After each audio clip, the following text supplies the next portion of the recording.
Guerra Civil Española. El 28 de enero de 1930 renuncia Primo de Rivera a la presidencia de la Primera República Española. Le sucedieron el general Damasco Berenguer de enero de 1930 a febrero de 1931 y el almirante Juan Bautista Aznar entre febrero y abril del mismo año. Pero ninguno de ellos pudo resolver los problemas internos de España, a los que se sumaron los efectos de la crisis económica mundial y la impotencia por frenar los disturbios ocasionados por los intereses opuestos de los diferentes grupos sociales y fuerzas políticas.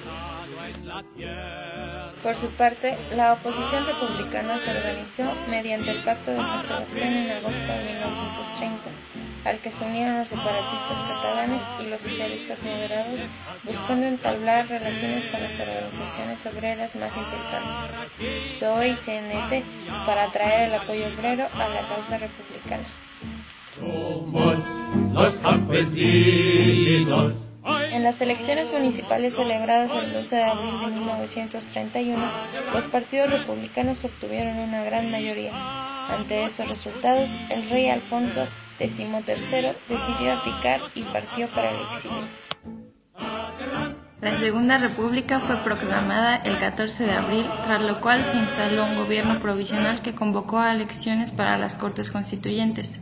Dichos comicios, celebrados el 28 de junio siguiente, dieron mayoría a la coalición republicana socialista, ya representada en el gobierno provisional que continúa en funciones.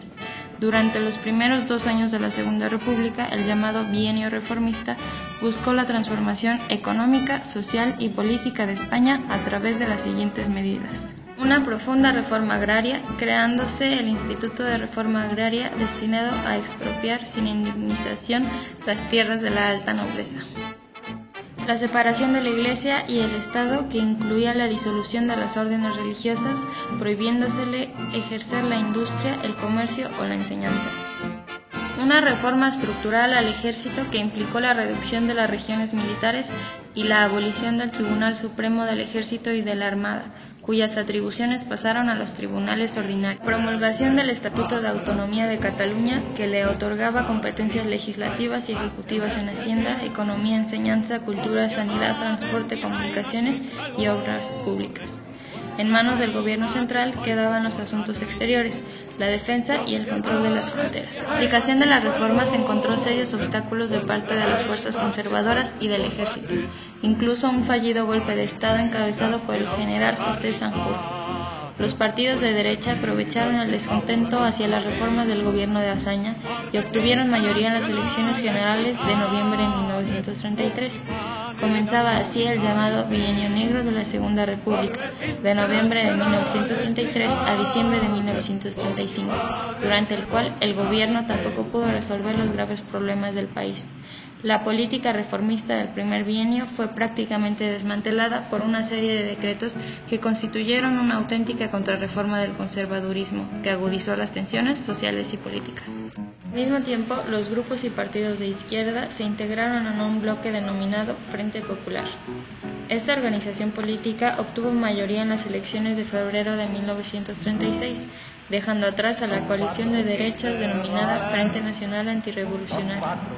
Pero el nuevo gobierno se encontraba en una situación difícil, pues continuamente ocurrían incidentes desestabilizadores relacionados con la crisis europea y mundial de los años 30. Las huelgas estallaron por todas partes mientras se multiplicaban las tomas de tierra por parte de los campesinos y la violencia urbana se manifestaba en enfrentamientos callejeros. A todo lo anterior se agregaban las acciones realizadas por los extremistas de izquierda en contra de los sacerdotes católicos.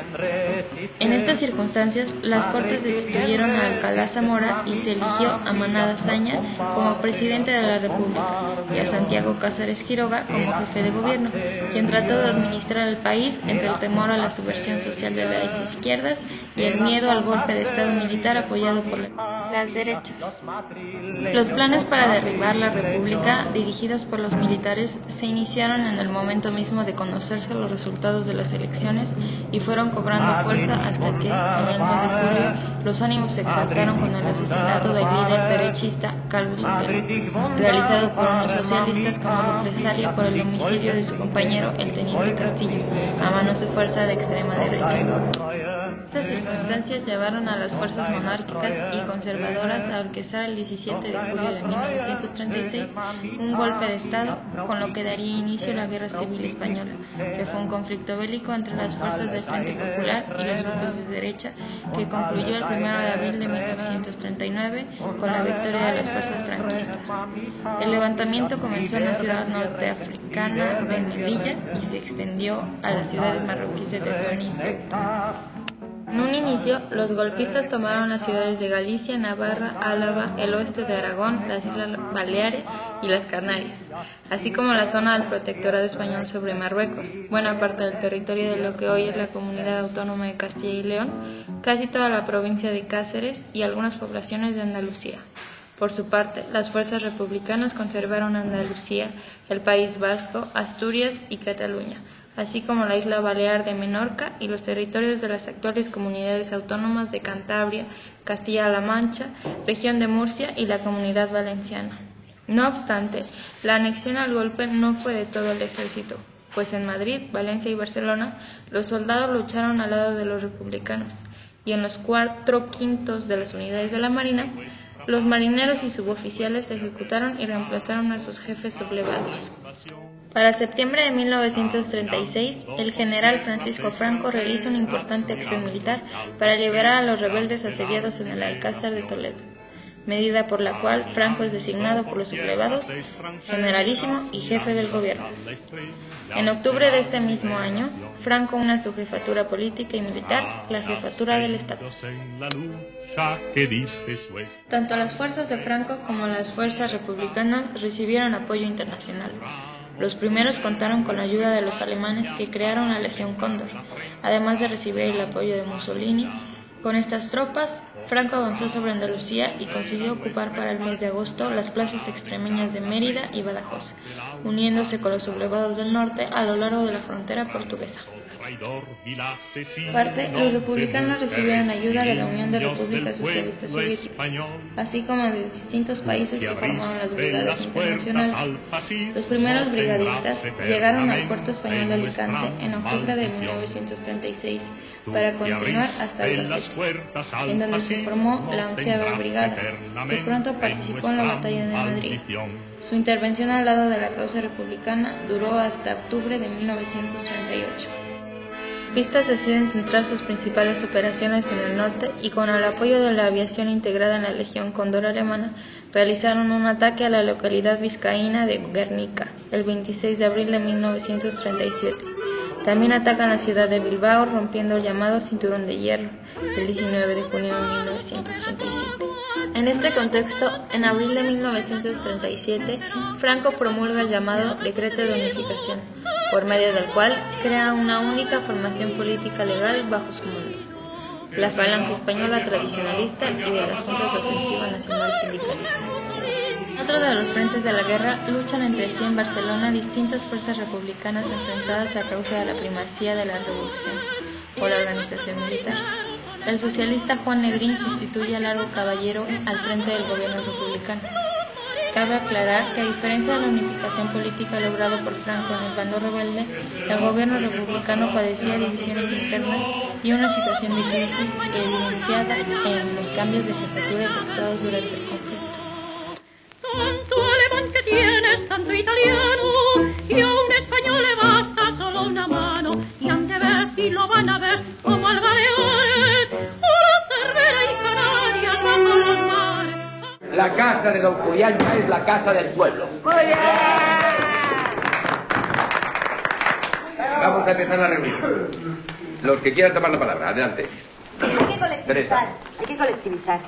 Porque tener en cuenta que los hombres, muchos se han ido al frente, están sin suministros, no tienen nada, y en el pueblo los fascistas lo han dejado al mínimo. No hay alimentos suficientes para los vecinos del pueblo. Tenemos que colectivizar lo antes posible, buscar suministros y suministrar al frente. Que para eso están nuestros vecinos, nuestros compañeros en el frente, luchando por nosotros. Bueno, y para eso también están las tierras de don Julián. Quiero decirte que una cosa, que yo estoy muy de acuerdo con que se haga eso que se colectivicen, o sea, que las tierras esas sean de todos. De todas formas, también a cada uno lo suyo, ¿no? Quiero decirte que... Todos debemos de tener para nuestro mantenimiento personal. Sí, pero... Mi tierra me la trabajo yo, partido, ¿qué le pasa? Que no me tierra. Un momento, por palabras, di, José. ¿Entiendes? Porque yo mi tierra me la trabajo yo a mi manera y me da el rendimiento que me da. Yo empecé con un trocico de tierra de nada y ahora tengo lo que tengo, pero porque pues joder, porque yo he empezado trabajando y he estado echándole horas ahí. Se me ocurre ahora que estaba mirando aquí los compañeros milicianos a lo mejor que han visto cosas, que saben cosas. Sí, porque si alguien nos echa una mano aquí, yo no sé cuándo va a acabar. Bueno, a mí me parece bien.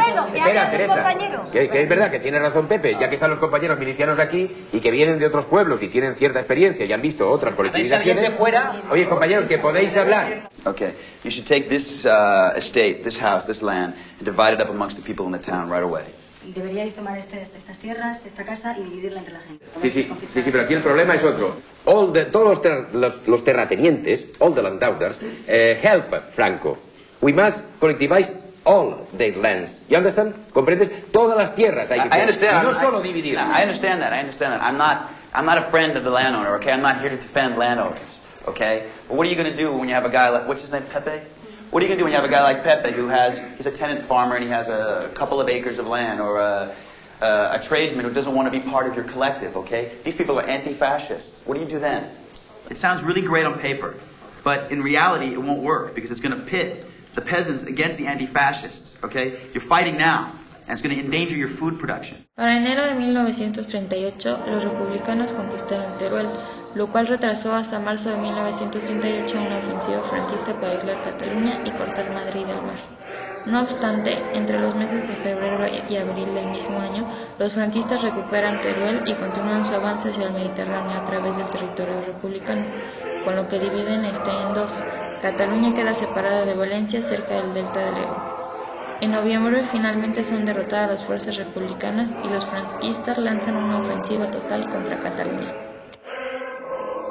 Por los triunfos alcanzados, es en este año que se forma el primer gobierno nacional presidido por Franco, tras la disolución de la Junta Técnica de Estado, que había sido creada en octubre de 1936, inicialmente como una entidad de apoyo gubernamental a la primigenia Junta de Defensa Nacional.